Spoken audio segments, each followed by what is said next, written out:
Welcome to the music of the Rolling Stones, 1962 to 1974, week 3 of the course, which I've entitled The Music Matures, and we're going to spend time talking about the year 1966 in the group's career and music, and then we're going to go a little bit into the first couple of months of 1967 this week.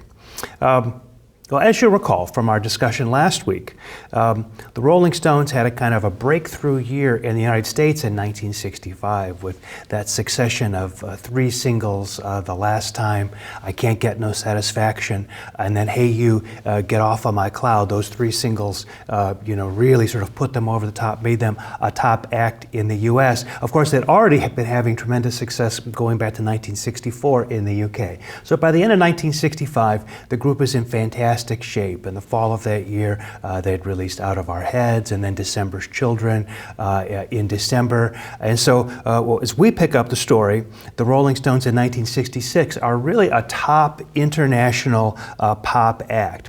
What I want to emphasize this week is how at this time their music really begins to mature and become increasingly ambitious musically. We see, in fact, we're going to talk almost entirely about nothing but original music by the group. So the cover versions are pretty much gone. Both big albums and the singles that we'll talk about, Aftermath and Between the Buttons, feature no cover songs at all. All the songs are by Jagger and Richards. So that's kind of a new arrival, and that's what I mean by maturity. Now, not so much depending on other people's music to kind of fill out the album tracks, but having lots of music that Mick and Keith feel good about having the Stones record. And so I think we'll also see that the instrumentation continues to explore new sounds and combinations, techniques in the recording studio. A lot of this really is the influence of Brian Jones, who it seems during this period of the group's recording career seems to be playing a different instrument on every track, and it seems like there's no instrument that he can't play. And so he plays a really big role, sometimes not acknowledged as much as the sort of leadership roles of Mick Jagger and Keith Richards during this time, but a very important figure as the music continues to sort of explore new ground and try to become increasingly authentic in the sense that we usually mean it in rock music, that is breaking new ground, trying new things, not doing the same thing over and over again. Another thing we'll see this year in 1966 is the album comes to be seen as a kind of a coherent whole. Up to this point, all these, the Beatles, the Rolling Stones, all the pop groups were really sort of thinking about producing singles, and then albums were an extra kind of thing you did if people liked your singles so much they'd be willing to buy an album. But nobody was really banking on album sales. The transition to album-oriented rock really doesn't happen until the second half of the 60s, and in fact, what's happening now in 1966 is kind of part of that.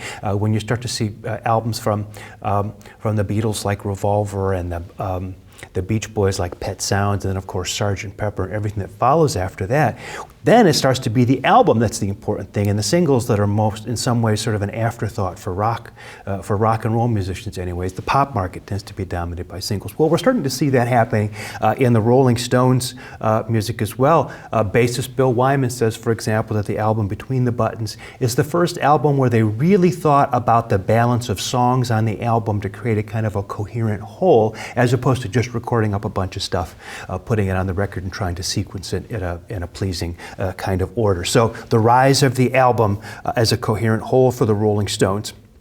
We'll also see that so much of the recording that has been going on in the RCA studios in Hollywood starts to move by the end of the year, by the fall of 1966, to Olympic Studios, and that means that engineer Glyn Johns re-enters the picture. Now, you may remember me mentioning Glyn Johns, who was actually sort of the first recording engineer the Rolling Stones had back in the early days, and they kind of had to get out of a contract with him so Andrew Loog Oldham and Eric Easton could sign them, or make a deal with Decca for Rolling Stones recordings. And so Glyn Johns returns to the picture, and we're going to see a lot of him in these recordings for the next few albums.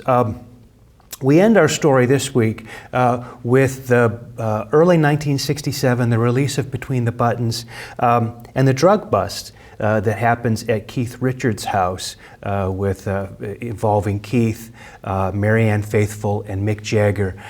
This ends up in a court case that's very much a part of 1967 and what goes on with the group there. And so we'll save the whole court case and how that affects the music after Between the Buttons for next week's discussion of their Satanic Majesties and what follows. But for now, we really want to say that coming up to that point, when that drug bust occurs, there's a kind of a crisis in the group.